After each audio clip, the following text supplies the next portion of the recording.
Good evening, ladies and gentlemen. Welcome to the Shadow's Maw. I am your host, Marcus Shadow, and this is going to be my little contribution to the Summer of Disney, where I take a look at Who Framed Roger Rabbit. Yeah, and the crowd goes wild. Anyway, joining me for this look at this very classic, very, very good movie, we have Mr. Summer of Disney himself, James Phoenix. Hello, everybody. We have, from the Mole Hole, Chriz the Mole. Hello. We have from Pew Pew Productions, Pewbot. Hello. Pretty cheery for a bot. Anyway, so yeah, Who Framed Roger Rabbit? Wow. This movie was very much a product of its time. However, because it is a period piece, it has aged very, very well. It's still as good, if not better, than I remember it. I love this movie. It's such a good movie. It is a very good movie. I will say, which I don't know if anyone else here had this, but my opinion of this movie was completely different watching it now than when I was a kid. Okay. I will just say for the record, I fucking hate Roger Rabbit. Okay. He is not that enjoyable.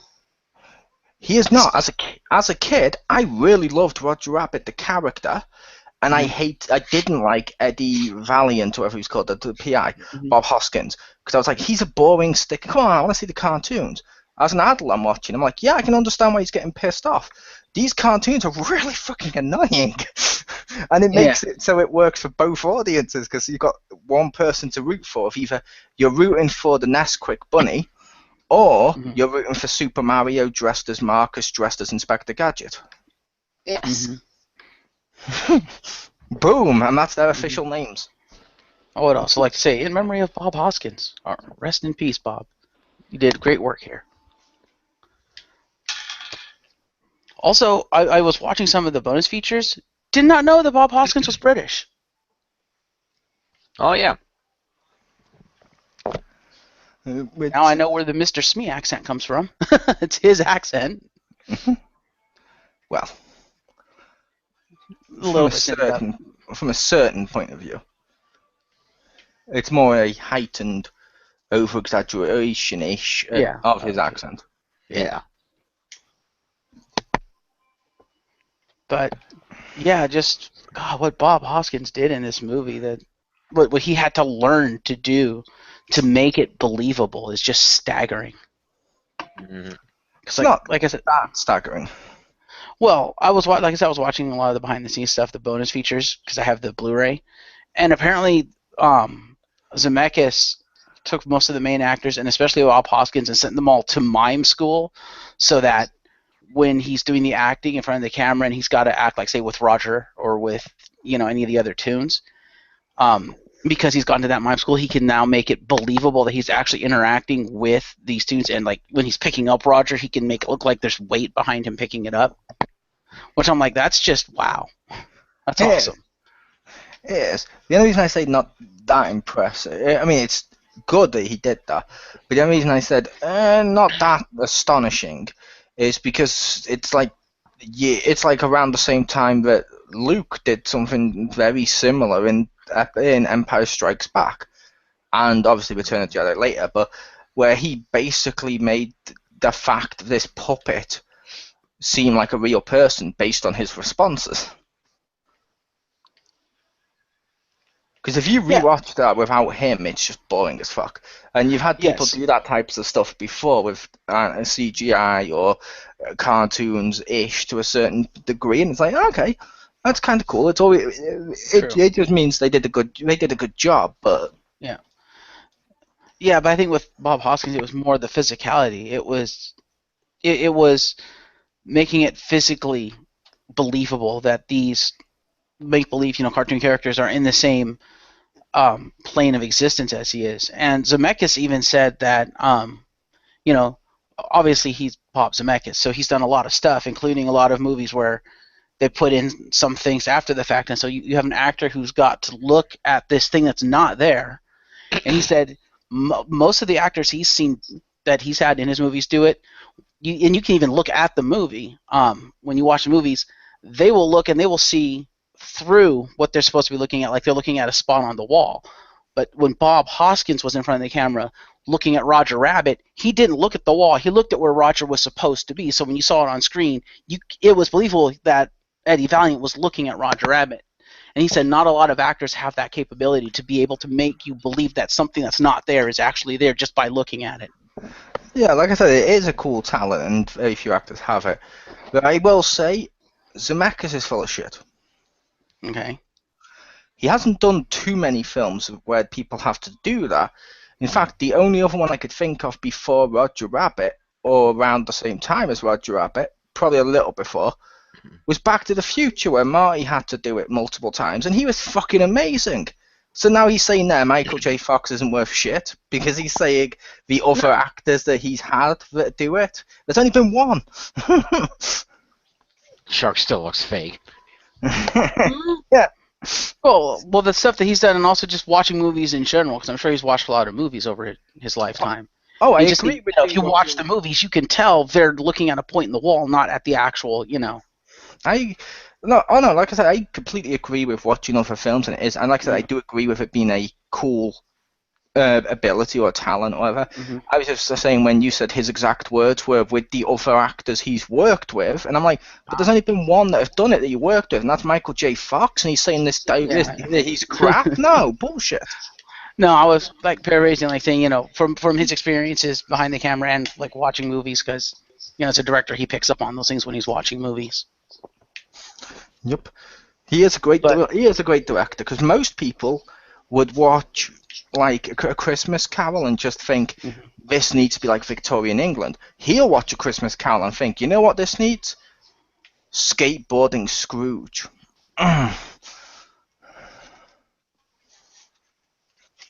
Skateboarding Scrooge. Yeah, literally, Christmas Carol with Jim Carrey. He skateboards across the rooftops and stuff like that, mainly because he put in loads of scenes that would look cool in 3D. Fair enough. And I'm like, you're using 3D wrong.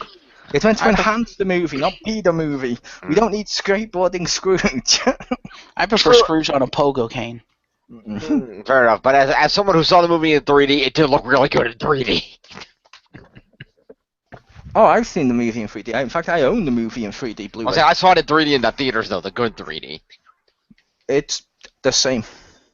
Really? Most current 3D technologies, like the ones in PlayStation stuff, they don't give you like the two colored lenses. It's like the proper like the same glasses I get from the cinema work on my TV. I know, but the 3D TV, it's just not the same as the 3D in the movie theater when it's very big and in front of you and everywhere. I'm going to make the case it's the same, only because, like with my TV, I get the benefit of the TV is placed perfectly in this room, which I did do, and I did measure it and test various angles, so that sitting in this chair, I get the perfect 3D view. Whereas in the cinema, if someone's taken that sweet spot and you're sat like on the aisle, it looks like horseshit. Fair enough. You got a point.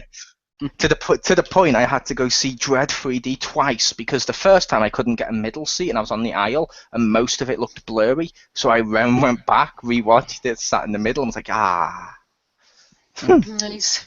It's like the same film, but I can see what's happening. But yeah, Who Framed Roger Rabbit? It's basically a 1940s film noir piece, hard-boiled detective, old school hard-boiled detective story, but merged with Warner Brothers Disney style cartoons. It's weird. It shouldn't work, but it does. Fuck yeah, Betty Boop. Yeah, they had Betty Boop, they had Woody Woodpecker, and they had loads of Warner Brothers and Disney. They had loads, but I just mentioned Betty Boop only because I know most people who mention this are like, oh my god, Bugs Bunny, oh my god, Mickey Mouse. No one says, oh my god, Betty Boop. And I kind of like the old Betty Boop cartoons. My mom would probably say that. Boop, boop, be-doop, boop. And I love that they put her in black and white. They did. Although she was unemployed because there was not much work since cartoons went to colour. Yep. Well, she was a hostess at that club. She was a waitress, let's be honest. Yeah, she was a waitress, and she said that line of, yeah, there's not been much work since cartoons went to colour. Yeah. Yep. Yeah, I love all the little references and in jokes and stuff they put into this movie regarding, the different animated properties and, like you said, the black and white V color thing. And Oh, I have to mention with that what I mentioned to you at the beginning, Marcus, before we recorded. I Okay. think that internet rumor that was going around, like we mentioned, I think it was fake. Probably. Because there was that internet rumor with the Roger Rabbit fact that everyone likes to spew of. Oh, no, if one person's character appeared on the screen, the other one had to too. There was entire scenes of stuff like just Dumbo on his own, no Warner Brothers cartoons. Yep.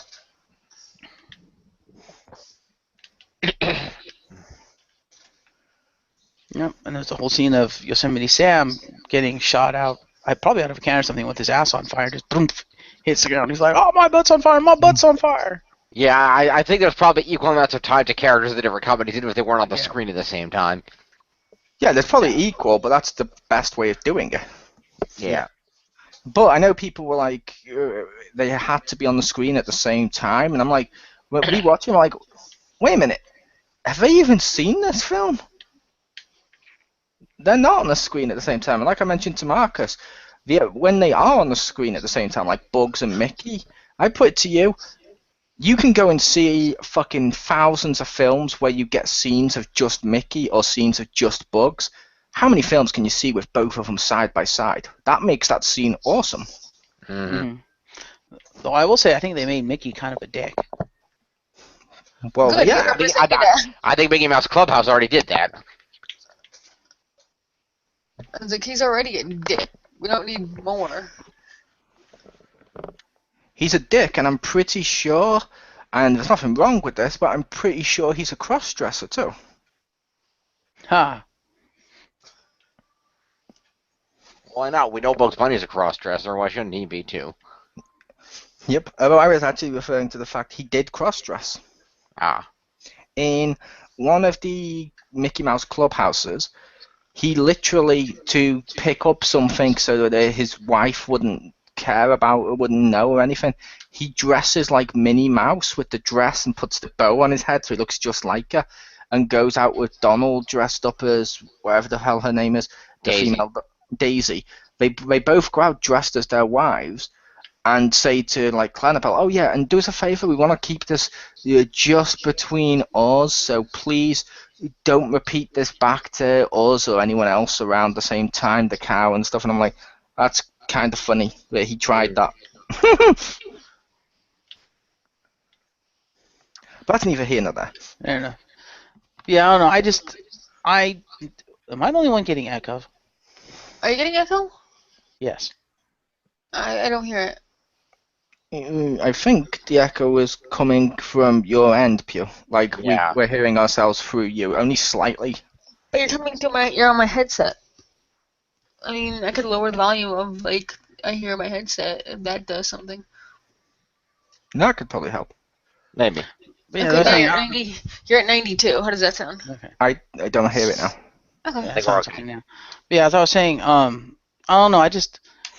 Whenever I think Mickey Mouse and I think Bugs Bunny, I never think Mickey Mouse is as much of a dick as Bugs, because with the Warner Brothers humor and how their cartoons, ran, Bugs was always doing the "ain't I a stinker" and stuff like that, and just always taking the piss and fucking with other characters. Whereas to me, Mickey never really did that. And in this movie, it's like with Mickey with Bugs, it's like he's not gonna like that.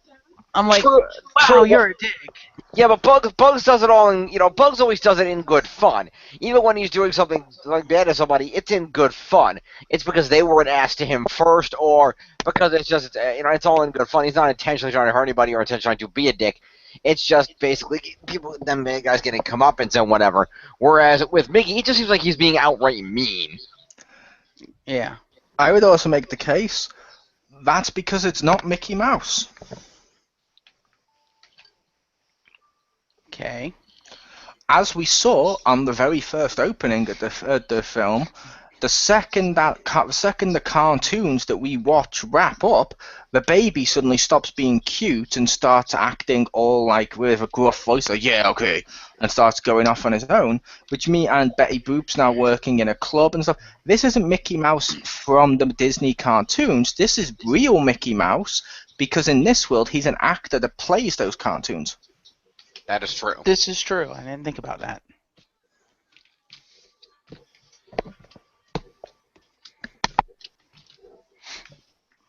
But yeah, there was two things about this movie that struck me as a little bit odd. You know, now watching it as an adult, I kind of picked up on these things. One is the PG rating. Now, this goes back to me saying it's a product of its time.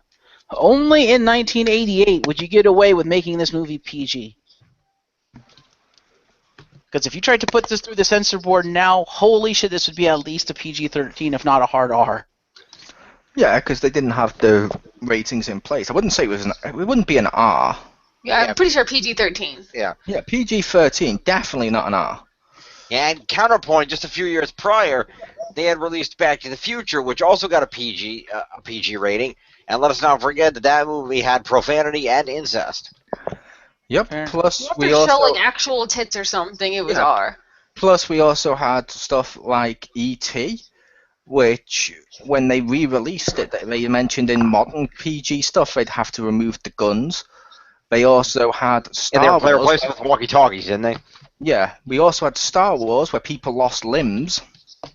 Mm-hmm. Mm-hmm. But they got cool robotic ones. It was cool. The guy in the bar didn't. True. I mean, literally, all he did was tell Luke.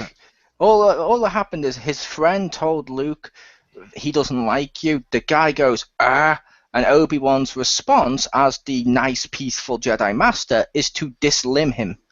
I don't think this limb is a word. It is now. It means to chop off a limb with a lightsaber, to dislimb. Thank Fair you. enough. Fact. All right, He then. may be a peaceful Jedi Master, but he's also an ornery old man. You know what happens when you piss off ornery old men? I know. Yes, if I well, and not even the old part, because if I recall correctly, the last time we saw him, he not only chopped the dude's limbs off, he then assaulted him and left him burning half on fire in lava on a planet somewhere. Yeah, but in his defense, he took his lightsaber because he wanted him to give it to his son.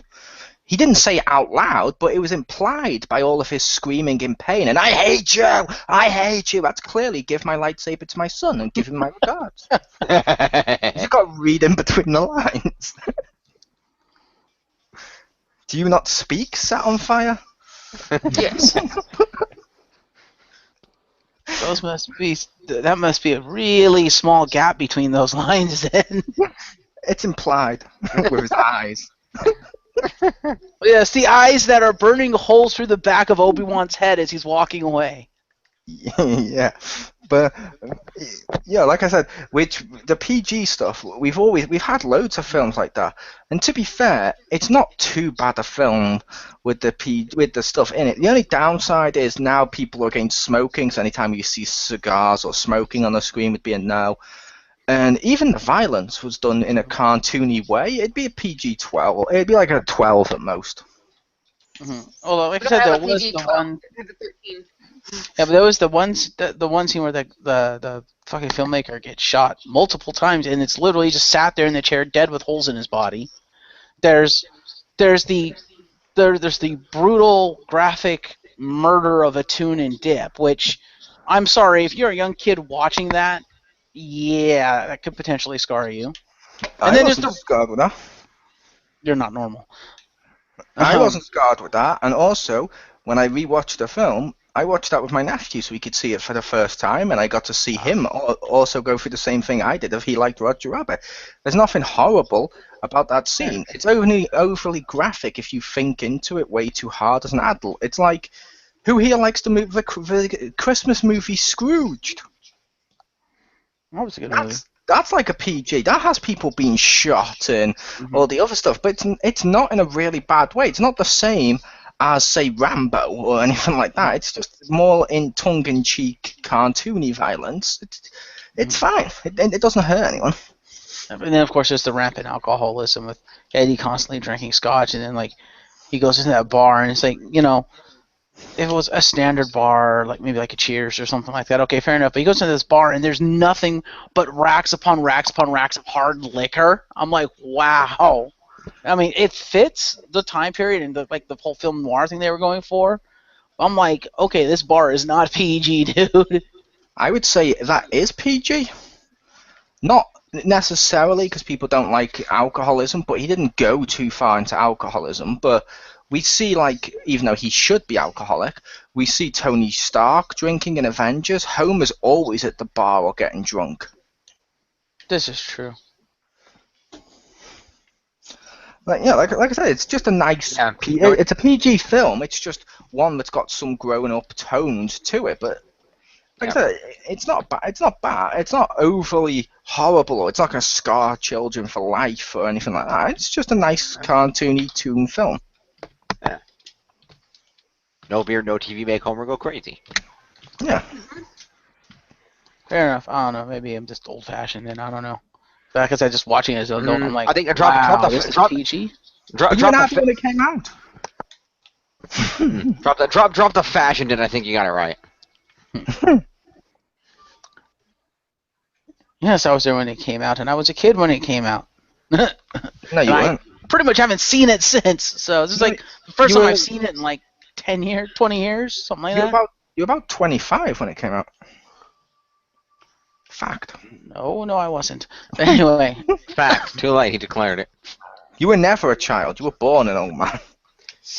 You're Benjamin Button, but without the getting younger. I don't know. People might beg to differ. Anyway. Chuck disease. Ha. Nice. Resurrected. I love it. No. But no, like I said, I understand where Marcus is coming from with that. But as someone who looks after kids and stuff like that as well, as the flip side of stuff like if it was drugs or anything really bad, I wouldn't let my nephew watch that. But something along those lines, I'm like, it's not that bad for a kid. It's like a scone, and the kid doesn't go, oh my god, he's an alcoholic. The kid just thinks he's drinking, and the kid just thinks, oh, look at the cartoon rabbit. No, technically speaking, I think it is going to scar your kid for life, but it's not that scene. It's the, oh my god, Judge Doom has freaky toon eyes. It's going to scar your kid for life. To be fair, that was kind of freaky. I didn't mind But his it was his laugh eyes. that made me, like, freaky. No, I didn't even mind his toon eyes. When I saw his toon eyes, I was like, okay, it's very cartoony. Even as a kid, I was like, that's cartoony, that's fun. Fair enough. Or the horrifying murder of toons in the toon murder liquid. See, that's what I was talking about. That's what I was talking about. Where he takes the toon shoe and just literally graphically murders him in the dip. To the point that basically the toon itself is reduced to the goop, the ink, whatever, and it's like all over his glove. It's just like, wow, that's kind of graphic. It's toon, but it's kind of graphic. Wow. Yeah, like I said, if you read into stuff too much as an adult, it's bad. But I would also put it to you: who here saw this film before we went to review it? Who saw this film years back? I did. Oh yeah, I saw it when it first came out. I watched parts of it. Okay, so everyone was besides parts of Jim, but everyone had seen this film as a kid. Parts of Jim. Everyone had seen this as a film as a kid. Are we all horribly scarred for life? I'm horribly scarred because of other things. Yeah, you're scarred because of the abuse, but like Marcus isn't horribly scarred because of this film. I'm not horribly scarred because of this film. It's like, no, kids don't see the same graphic violence and stuff adults do. It's like kids will watch Tom and Jerry and be like, that's awesome. If we watch Tom and Jerry as an adult, they're fucking brutal. Yes, motherfuckers. This is true. I only say parts of Jim because you only saw parts of the film, but still. Still, give him over there. J-Dog. Yo. That's Jim's new nickname. I'm going to name him Jim Dog and see how long it sticks. Word. It won't stick. It won't even stick to the end of this video. Huh? Yeah, the other thing that just made me go, what? And I was talking to Mole about this before we, came on here, and he made the argument of, well, he's a toon. It's like, okay, fair enough, but still, I realized they never give Judge Doom a motive for anything he does. Because he's fucking insane. Yeah, that's pretty much your motive. Yeah, that was my argument. Is he's a toon and he's insane. It's like, do you look for reasons or motive behind everything Daffy Duck does? No, he's a fucking crazy toon. And he's like, this one's criminally insane. Yeah, but it's like, this convoluted ass plan that involved even masquerading as a fucking human in the human world, trying to get this freeway to go through. And I'm like, why? What possible motive would a toon have for doing something this elaborate where it would destroy his home and everything he knows? I'm like, wow. Maybe that's his motive. He's criminally insane. It's like, for example, like Pew said as well, and it's like, for example, Joker. Does anyone ask for reasons why Joker does stuff? No, you accept it because he's insane. That's part of the angle. He's like completely chaotic. You want to see what he the just fuck wants he's to gonna do. see destruction. That's all he wants. That's all he knows. Yeah, when it comes to Judge Doom, I'm just gonna say some men want to see the world burn. Perhaps this is a man you don't understand, Master Bruce. I was waiting for someone to say something like that. I just had to. Yeah. Or maybe Judge Toon wanted to destroy the highway and stuff and build it over part of Toontown because a young boy in Toontown has constantly foiled his killing attempts. That's what Sideshow Bob did. Well, obviously that young boy failed, considering Judge Doom killed Eddie Valiant's brother, and the fucking director producer person. Yeah, that's why I was making the analogy of Sideshow Bob, because he literally did that to Bart, and Sideshow Bob's killed in The Simpsons. Mm-hmm. Oh my god, Sideshow Bob! It just seems like a really convoluted plan and oddly specific to not have a motive behind it. But maybe that's just me. I see if it's a toon, he doesn't need one. Oddly specific. I'm like, really? Oh, no, Why does a toon do anything that it does? But yeah. I agree it is specific, but I make the case with his insanity of it. It's one of those very few times that it doesn't need to be explained because insane. Mm-hmm. See, I would have bought if they would have just stopped at he wanted to get control of Toontown. Fair enough, I can buy that. That makes sense. But then they took it the next step further of he wanted to get control of Toontown to blow it away for a freeway. I'm like, why? Because it's stupid and insane. Maybe he didn't want to destroy. Maybe it's not the fact he wanted the freeway. He just wanted what the freeway would destroy, and the freeway is the cause to destroy it. Maybe. Because I don't think he was like, you know what I need here, a freeway. I think he's more concerned about, you know what we need here, destruction. Fair enough. But see, then I would also counter that with, okay, let's say for a minute that his ultimate goal was he wanted to kill all the Toons. He wanted to destroy Toontown, kill all the Toons. Fair enough. Why would you need the freeway to do that? You already demonstrated you can kill Toons. You have created a manufacturer, dip. You're about to kill all the Toons with dip. What's the logical reason behind I need a freeway through it? No. Kill all the Toons. Toontown is yours. There you go. Because, as we saw with like Roger Rabbit and various other people teaming up and stuff, logically, if he was doing that with all the Toons of just, he's just going to kill them all one by one in a dip, they're not going to be fucking waiting in line like the supermarket, grab a number. They're going to attack him. Well, it wouldn't be one-on-one. He'd use that big fucking machine with the dip gun where you just rolling it down, just spray all the Toons. What are they going to do? Well, I think Yosemite Sam would shoot him. And then the dip would immediately dissolve his bullets and then him. That's not how that would work. Why not? His bullets are still Toon bullets. They're Toon bullets. Like I said, if he's squirting the other ones and Yosemite Sam sees he's going to kill all of them, he stood where he's not been squirted, he'd just shoot. True. Then Doom would probably have backup because he had the weasels.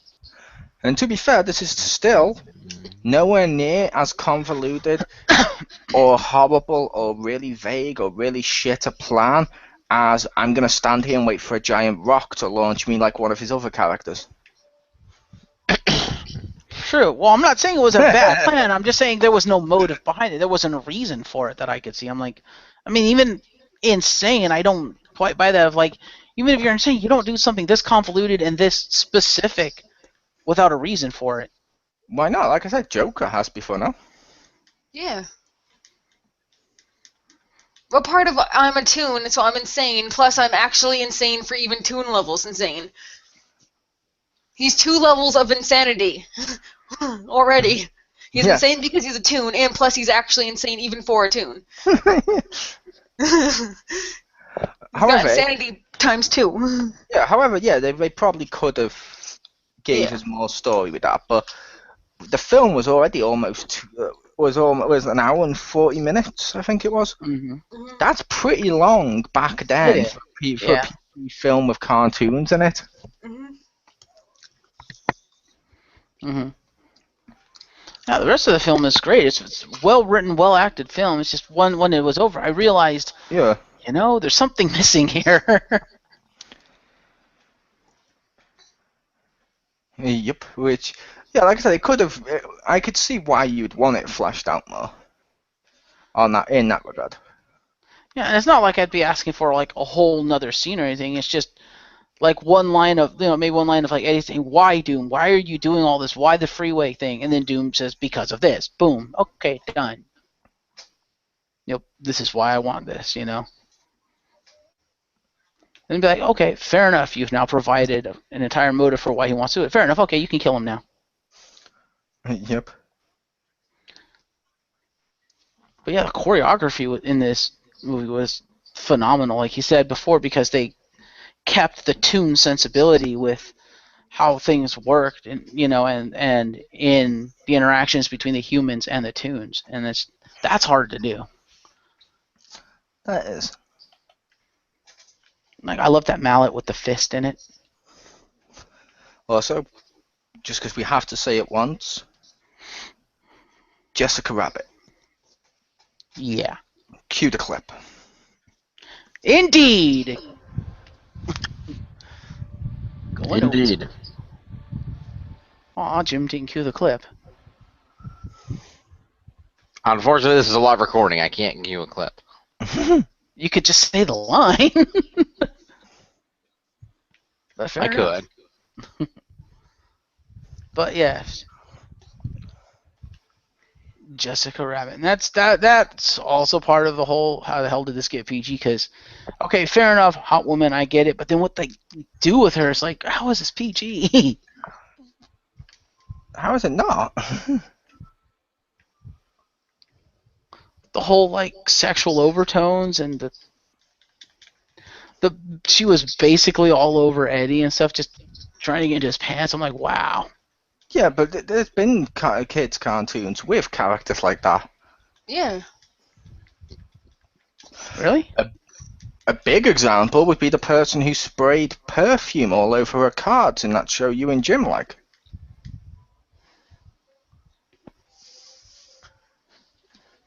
I don't know if she was that overtly sexual in nature. Her name's literally My Valentine. Yeah. She's basically walking breasts, like Joey says, because she literally has no other purpose. Yeah, she even has like a massive rack on her and stuff. Which is fine, but like I said, it's not like she's overtly sexual in her actions and stuff. She doesn't do much. Not like Jessica Rabbit, who's basically, they basically made her like effectively like a 40s chick of, she knows she's sexy and she uses that sexuality to her advantage.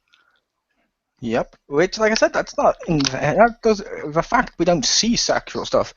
It doesn't make it not PG, unless you're now saying the Muppets are not PG because of all the time Miss Piggy's done that. Unless you're going to also say that that's different because you don't find her attractive. In which case, that would be wrong.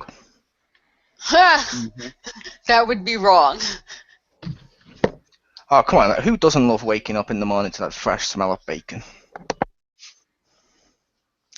True.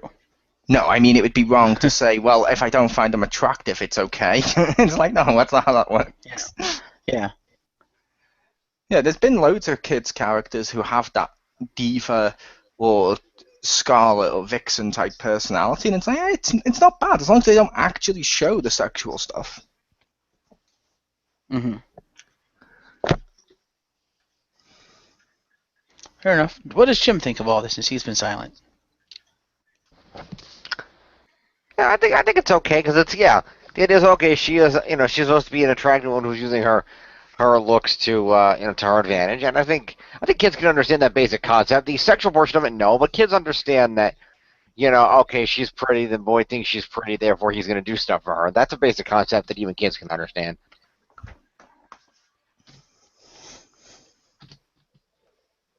All right. What do you think of the whole Judge Doom thing that we were talking about? I think he's evil, and that's why he did shit. It's a cartoon. You don't really have to explain it. It's not magic, Jim. No, it's still a cartoon. Sometimes cartoons are evil for the sake of being evil. Now, if you want to know the supposed reason why he's evil, read the Roger Rabbit graphic novel, because that actually explains why Judge Doom is evil. I don't care why he's evil. All I want to know is why he did that one, why he enacted that specific plan. That's all I care about. I get that he's evil. I don't care. He's a cartoon. He's obviously got backstory there. Whatever. He's evil. Cool. He's a villain. He wanted to take over Toontown and destroy it and put a freeway in there. That's why he did it. Yeah, but he wants to know why he wanted the freeway. Yeah, because to me it doesn't make sense that a Toon would want that. Like it didn't seem like there was any payoff for Doom for that. Because at that point, Doom literally has nothing. Except now he's like rich in the human world, which I'm like. Well, really? that would be the idea, that he's filthy rich. The idea was that he was going to shut down Toontown, put a freeway in. He bought the freaking the red car and was a sole owner of Cloverleaf so that he could put them out of business, and then where he get all the money, he would get all the money from all the people going over the new freeway, which would presumably have a toll on it. And he can kill all Toons. That too, and he kills all the other Toons. Yeah. I think it's mostly the kill the Toons part. The other part is just like, why the fuck not? Fair enough.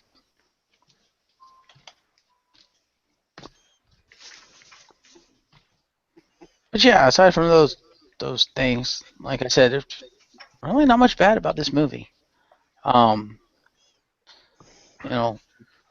Great writing, great acting, both live action and voice acting, and I love the fact that when Fleischer came in to do the voice, he insisted on having a Roger Rabbit costume, so when he was on set, he was wearing the costume so he could get into character. I'm like, that's cool.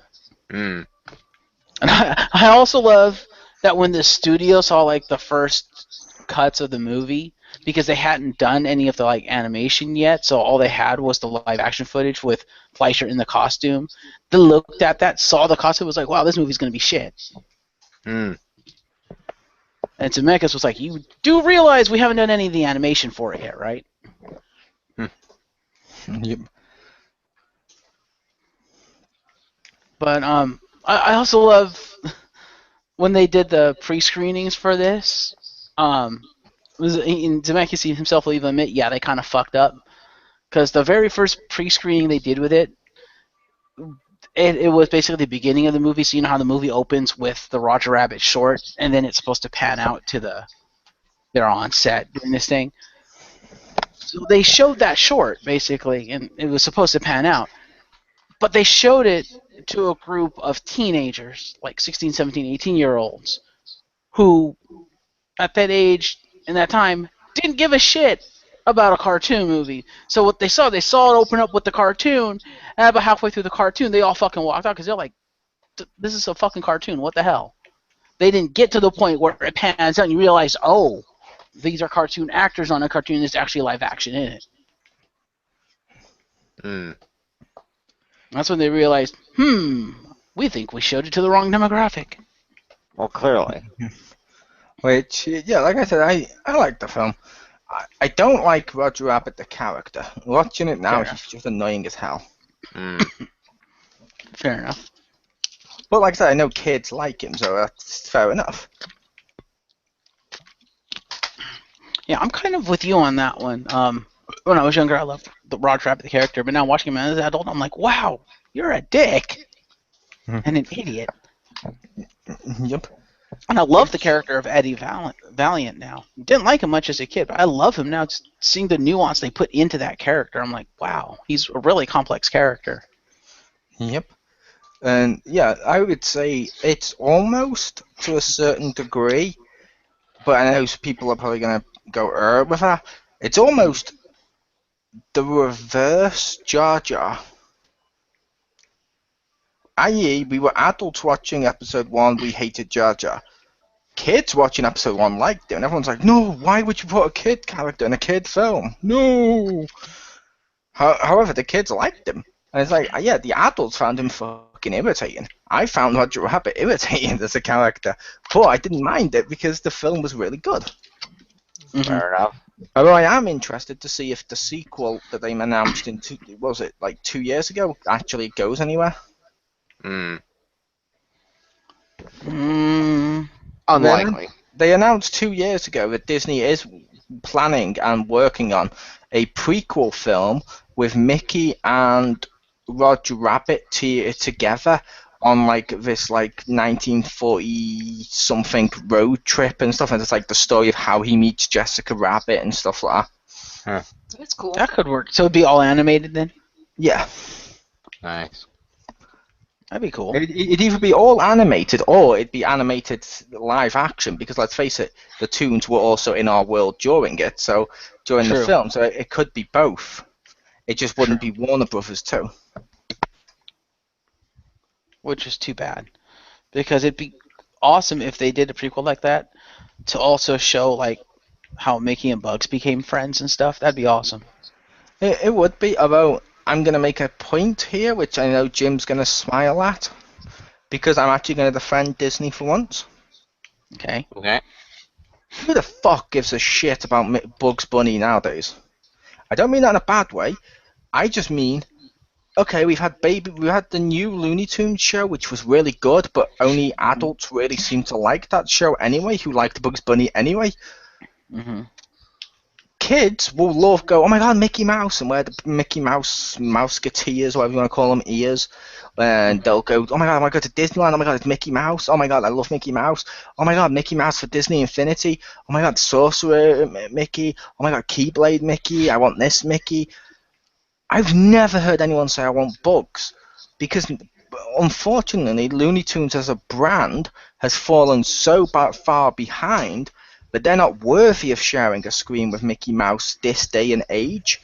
I know that's a bad thing, but it's sort of like Power Rangers in space, where they share the screen with Next Mutation. Nowadays, the new TMNT, the new Turtles cartoon is so fucking good, I never want that to cross over with Power Rangers.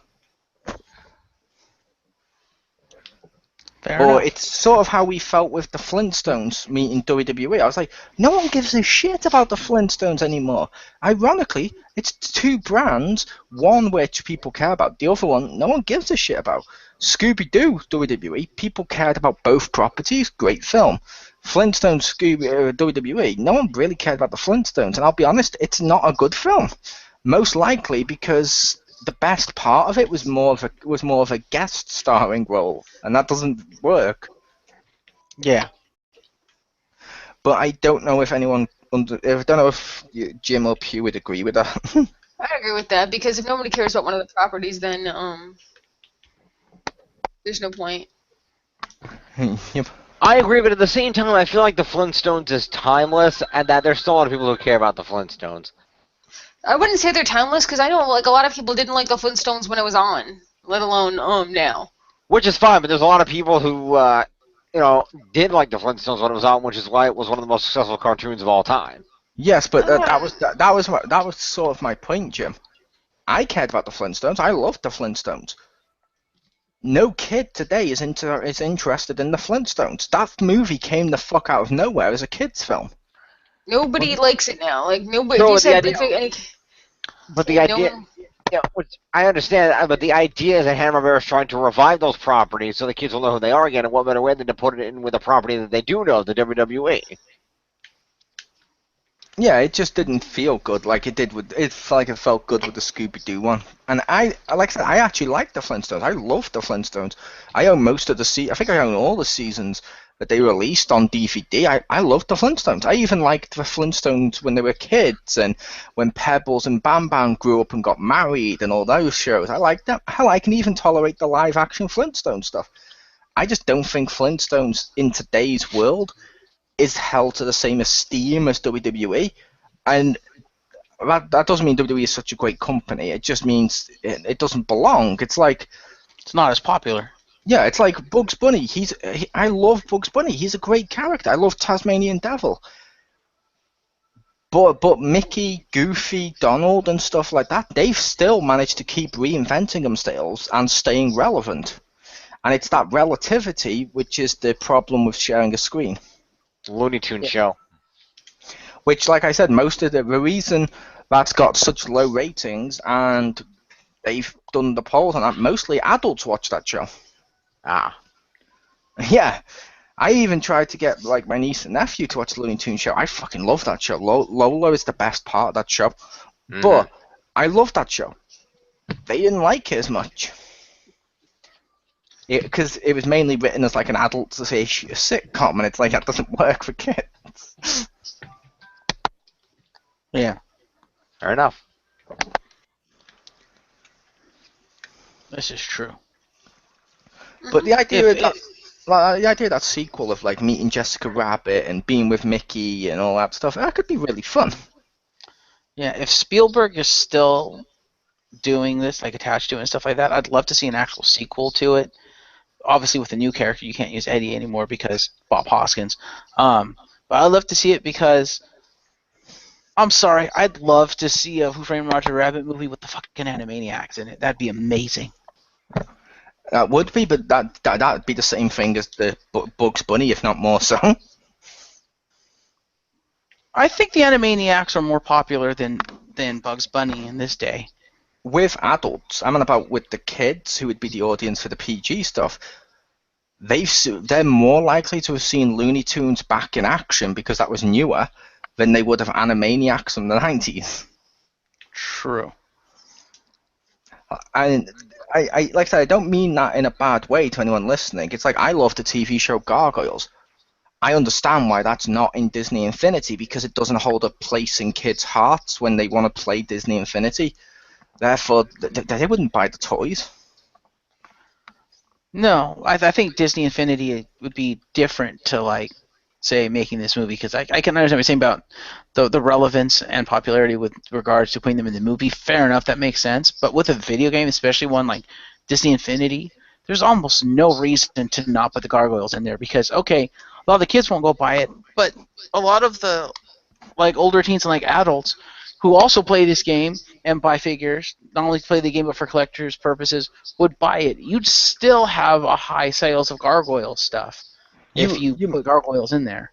You might do, but the counter thing to that is the collectible people who collect all the Disney stuff buy the figures regardless of who they are.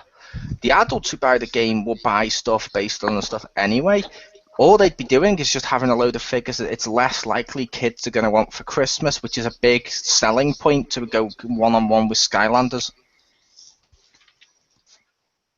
And now, Fair enough. technically Triple Threat with Lego, but yeah, like I said, the idea of the prequel sounds cool. I'd love to see I'd love to see a sequel to Roger Rabbit, not a prequel. I'd love to see a sequel. Same. Yes. But That'd I would do it different. Okay. Okay. I wouldn't make it live action. Okay. I know this may sound weird.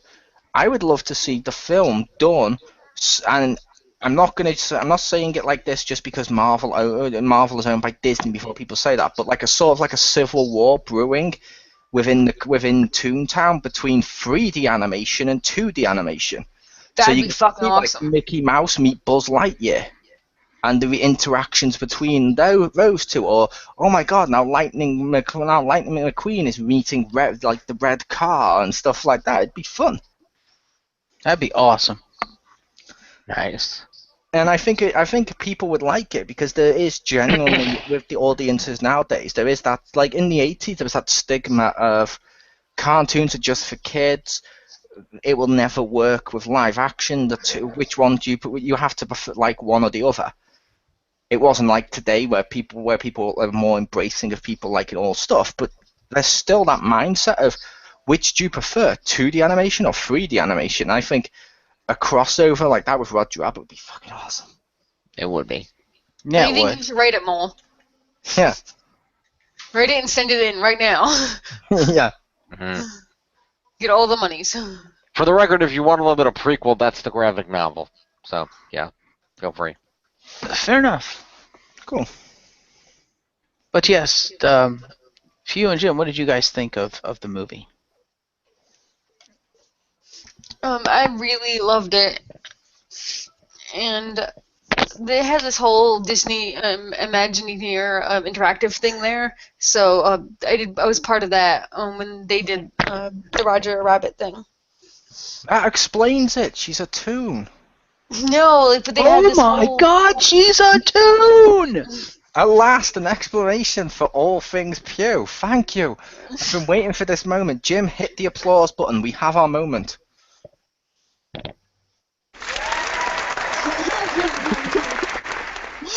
Fuck you. But like, yeah. So I got to go to fuck off. Got to go to an event related to this movie, and it made me like the movie even more in Disney World, and it was Nice. this movie is really awesome, and it is timeless. So, and actually much timeless. It's not like the Flintstones timeless, because that didn't work out. But this one's actually timeless, and yeah, pretty much I think anybody could enjoy it.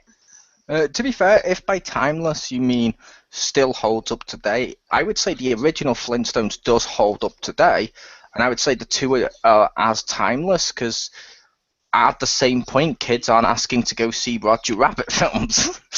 I should. Anyway, it's great.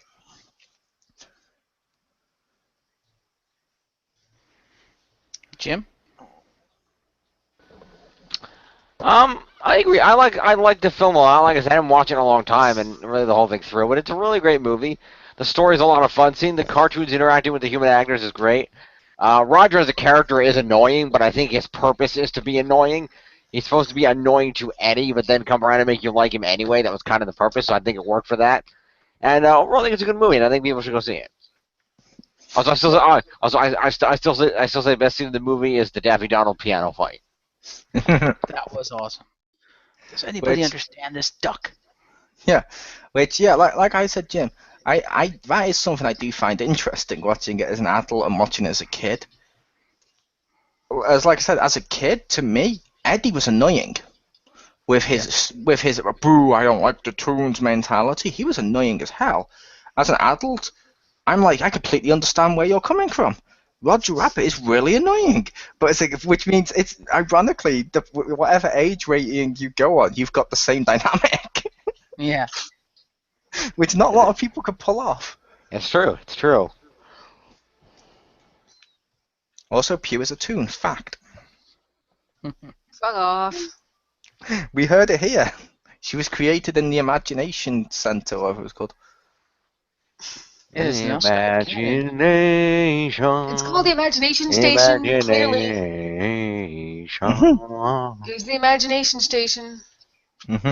It's Figment, But Yep. Mole, your final thoughts on the movie? the dragon, who is also imaginary. Yeah. No, like I said, it's a pretty good film. I don't know if kids today will like it as much. Like I know, like I watched it with my nephew and stuff. He enjoyed the film, but he didn't seem to enjoy it the same way he does new cartoons or new animated films and stuff like that.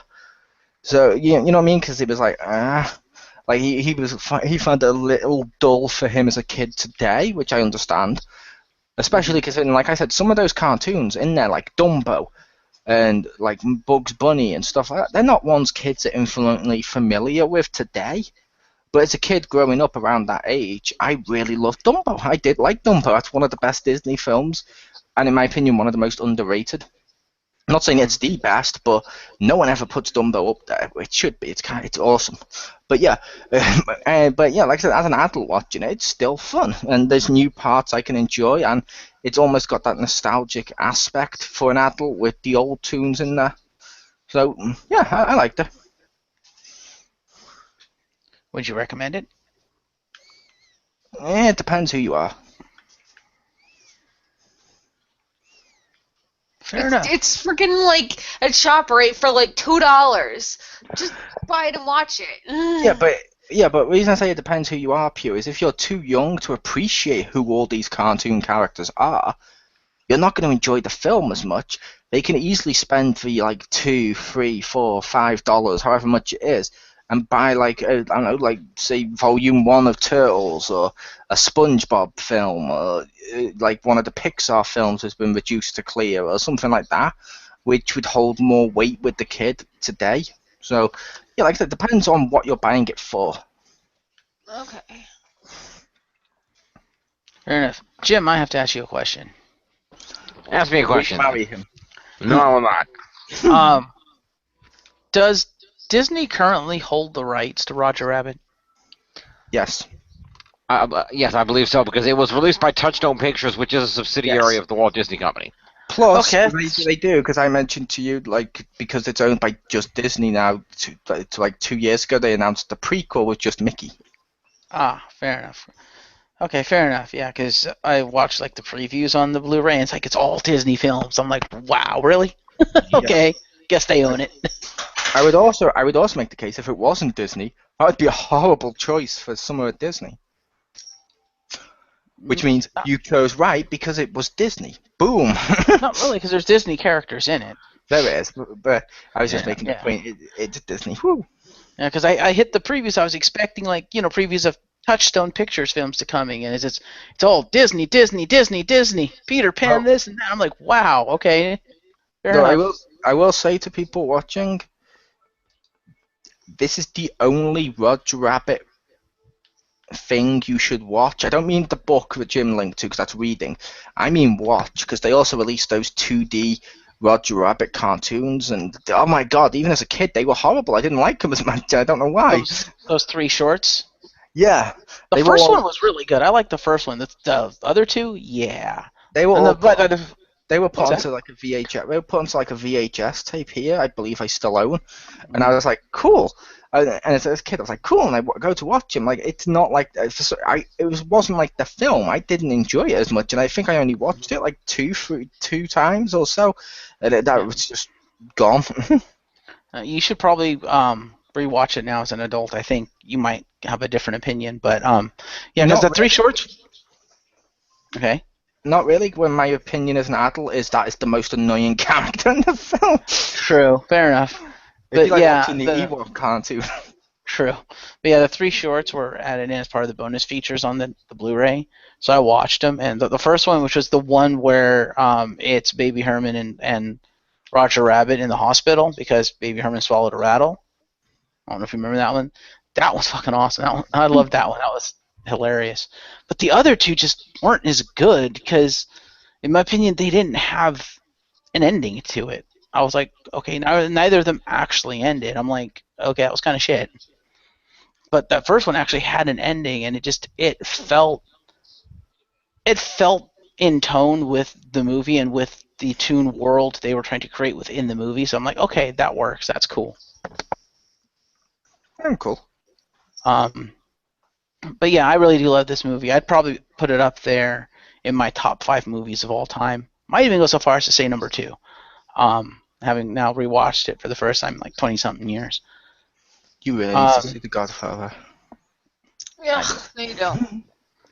But yeah, just top to bottom, the acting and voice acting are phenomenal. I mean, Baby Herman's baby voice and Baby Herman's mother, voiced by April Winchell. Awesome. Just what they did, and because I saw a lot of the behind the scenes, and what they did in this movie is just by today's standards, you'd be looking at it like, wow, because they didn't have computers back then. Everything, like I said, all the cells were like hand drawn and stuff. To the point they said for this entire movie, because so much of it was animated, because you had to have the animation with the live action.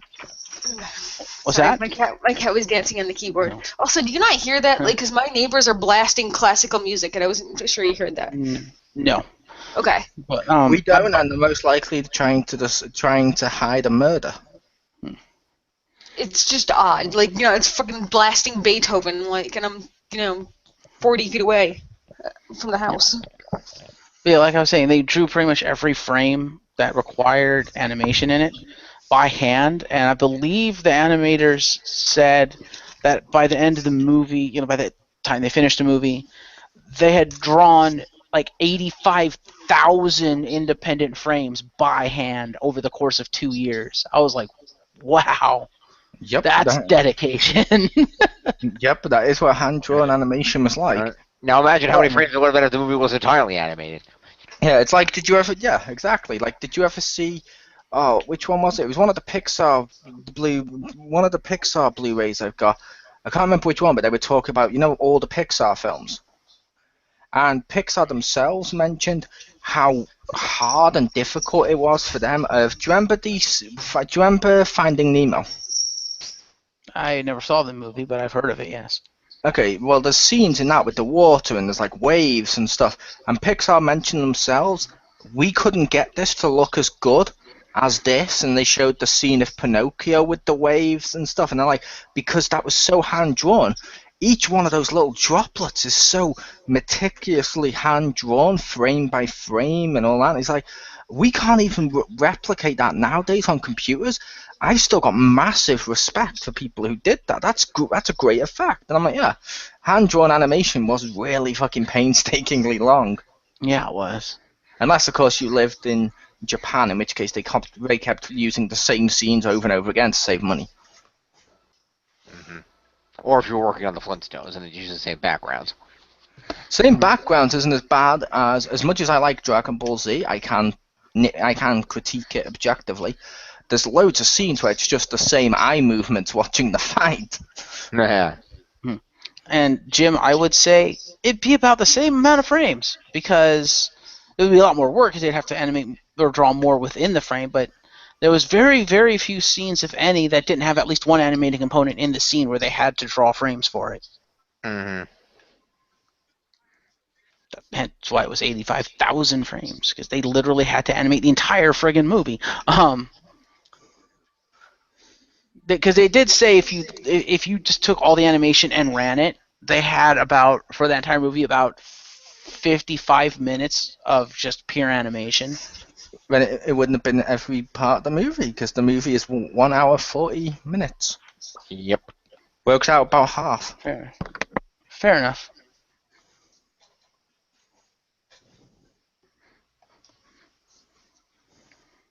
Fair enough. It would have been a lot, though. But yes, it's definitely put work into it. Yes. It was impressive. No, just from a technical standpoint, because I love that. That's why I do the movie reviews and stuff, because I love watching the behind the scenes and the technical aspects of making the movie, of what did they do to make it, how much work and stuff went into it, and it just blows my mind with almost everyone I watch. One of these things I watch, and this one's no exception. So from a technical standpoint, this movie's it's phenomenal. And I think a lot of people, especially nowadays with all the computer stuff, and don't get me wrong, doing all the computer graphics and stuff, yeah, that's hard stuff, but I mean, you see something like this, and you see the behind the scenes of this, and you can't help but have respect for that almost lost craft of the 2D cell animation. Oh, I do. Yeah, like I said, I do agree. I will say two things. One, 3D films do still put in as much work, if not more so, because they have to build. They don't just have to draw the frame; they have to build the skeleton of it and animate it. It's still hard work. And the second thing I will say is, I thought the reason you did movie reviews was TV and games were taken. No, at the time TV wasn't taken. I could have taken it from Jim if I'd have wanted it. No, at the time he did. At the time, you took games first. He took movies and TV, and I had fuck all. And I said, hey, that doesn't really seem fair that you're taking both of those major things. So he gave me TV. I thought you took TV so you could do Power Rangers. My bad. I thought he took TV so he could do Shows. Persons of Interest. I thought it was because he wanted to do all the kid shows that he likes, which is cool. That too, And I'm not saying that's a bad thing, but he wanted to do like loads of kid shows. But either way, yeah, but aside from the technical aspects, just as a movie, you watch it from, like I said, the writing, the acting, the music. Alan Silvestri did the soundtrack, the score for this, and it's great. You know, because they had to strike that balance between, again, the film noir, the 1940s era music and the jazz and stuff with cartoons, music that works in the cartoons, and they were lucky enough to have a good core, like a jazz core in their like little orchestra thing that they used. I can't remember what orchestra they used over there in London, but they had a core jazz group within there that did all the jazz music. So like when Jessica Rabbit walks the screen and you hear that like bluesy jazz, that was all them, and that was all improvised. That was not scored. Which I was like, that's awesome. You don't see that ever. Where they're just like, musicians, what? Play shit. yeah, you do. Not really. Most if not everything is scored these days. Like it's written by the composers. Like this is what it's supposed to sound like. Yeah, most of it is that, but you also got the thing of stuff like John Williams. Okay. They mentioned multiple times on the Star Wars thing that they would play him a scene and he'd just pick up an instrument and start doing a tune on the fly, and he then was just like, yeah, this'll do, and then just started to play it. Yeah, he would, and then he would. But then, or at times he would also get his orchestra to just to tell them, feel the music, and as during certain parts they will go off and just do their own thing because it's them playing what's in their hearts and their emotion and stuff. And I am not discrediting John Williams. Fair enough. I did not know he did that. That's great. And I will say it is an uncommon practice to do that then. From what I can tell. Because that's literally what you just described, literally what they did with the Jessica Rabbit stuff. It was Silvestri just took that core jazz group, sat him down and said, okay, watch this and play what you feel as the scene's playing out. And that's what they did. And that's why you get that sultry, like bluesy jazz, which works perfectly for Jessica Rabbit. Because that's what they felt. And they just played it and then he scored it. Yep, it does.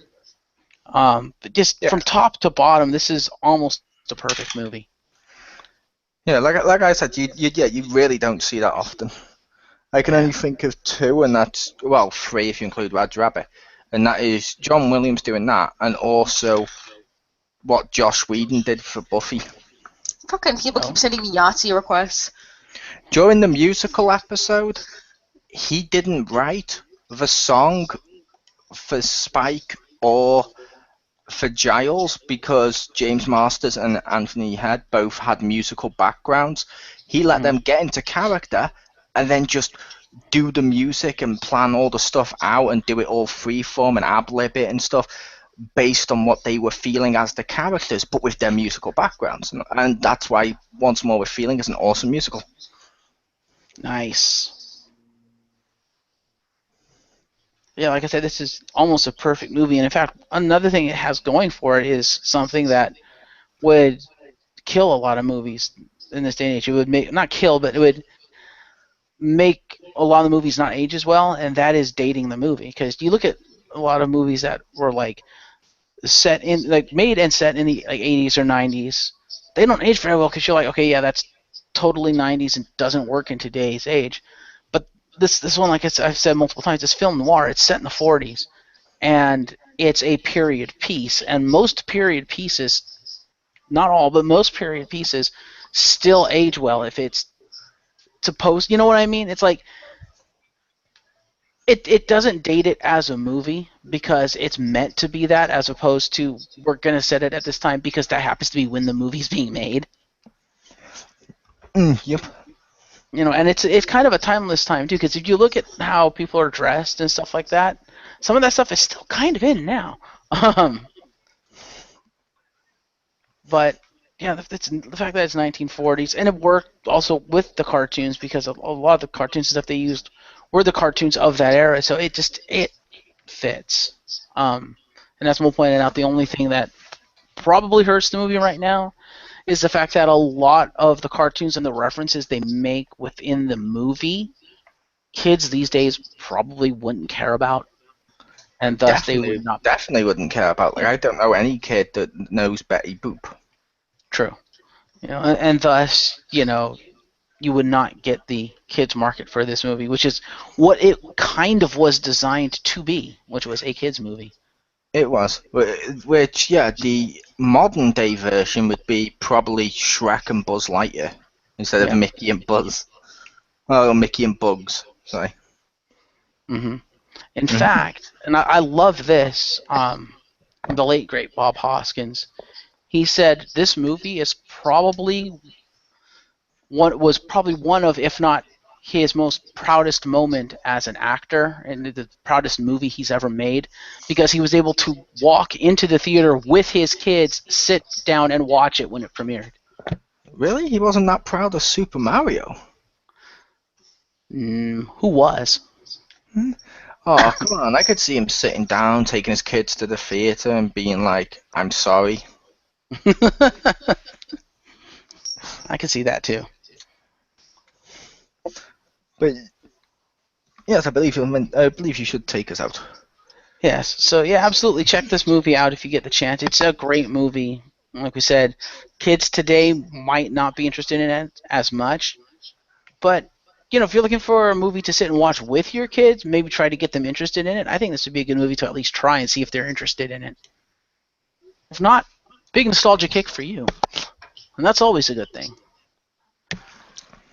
So, yeah, that's it for Who Framed Roger Rabbit. Thank you to Pew, Mole, and Phoenix for joining me for this Summer of Disney review. And a pleasure. And I will say, I think we may have almost got the modern day version of this. No. What if the arcade part of Wreck-It Ralph was live action? I was thinking Wreck-It Ralph. Because kids today play more games than they do watch TV. This is true. The kids' version of this would be Wreck-It Ralph. Nowadays would be Wreck-It Ralph if the arcade bit was live action. And if the video game characters actually came out of the arcade cabinets, yeah. No. I said Wreck-It Ralph because there was scenes where they were like, where the people were looking through the screen and the people were still interacting with them on the screen and stuff. Yeah, fair enough. That's true. But yes, Pew, Jim, thank you. Thank you for joining me. You're welcome. He didn't thank me. I already did. Having me. I like being thanked. I did thank you. You were the first one to answer. But yes, I've been your host, Marcus Shadow, and yep, that's been the Shadows Mall. Good night, everybody.